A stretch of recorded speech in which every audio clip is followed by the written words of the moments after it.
Did you see this in Ralph Breaks the Internet? At eBay, Ralph is approached by one of the pop-ups promoting sassy housewives that want to meet you. The picture of the pop-up is Big Hero 6's Aunt Cass. Click? Did you catch this in Kung Fu Panda 2? Mr. Ping pulls out the tofu dessert in honor of his son. If you remember from the first movie, learning to make tofu was his special dream. I guess after Po realized his destiny, Mr. Ping did the same. Way to go, Mr. Ping! Did you know this about Sleeping Beauty? Eleanor Audley's performance as the voice of Maleficent is legendary. But we almost missed out. To even Walt Disney's surprise, she turned down the role. This was because she was suffering from tuberculosis at the time and she wanted to protect her voice. Thankfully, she recovered in time to play the role. Did you know this about Beauty and the Beast? The dog who was transformed into a footstool is named Sultan.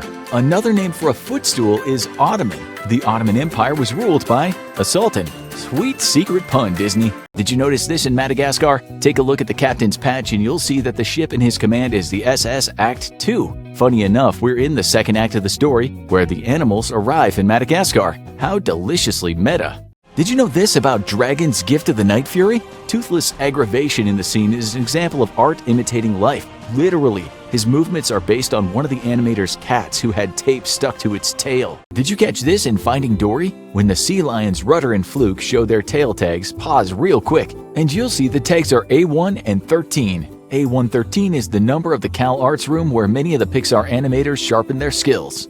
Did you notice this in The Nightmare Before Christmas? At the beginning of the Making Christmas number, look closely at the sewing machine Sally uses, and you'll realize that the thread is actually webbing being pulled from a spider. Did you know this about Fievel Goes West? How awestruck would you be if you showed up to a voiceover session only to be directed by the maestro himself, Steven Spielberg? Well, if you're the voice of Wile E. and Hollywood icon Jimmy Stewart, whose credits include Mr. Smith Goes to Washington, Vertigo, and It's a Wonderful Life, my guess is the privilege is mostly on Spielberg's side of the table. Spielberg didn't even credit himself for the pleasure. Did you catch this in Chip 'n Dale Rescue Rangers? Check out that bus bench. No, you're not looking at some sort of political commentary. In some states, anyway. The political ad is for the character Butthead of the MTV hit 90s cartoon series Beavis and Butthead. I guess politics was the next logical step.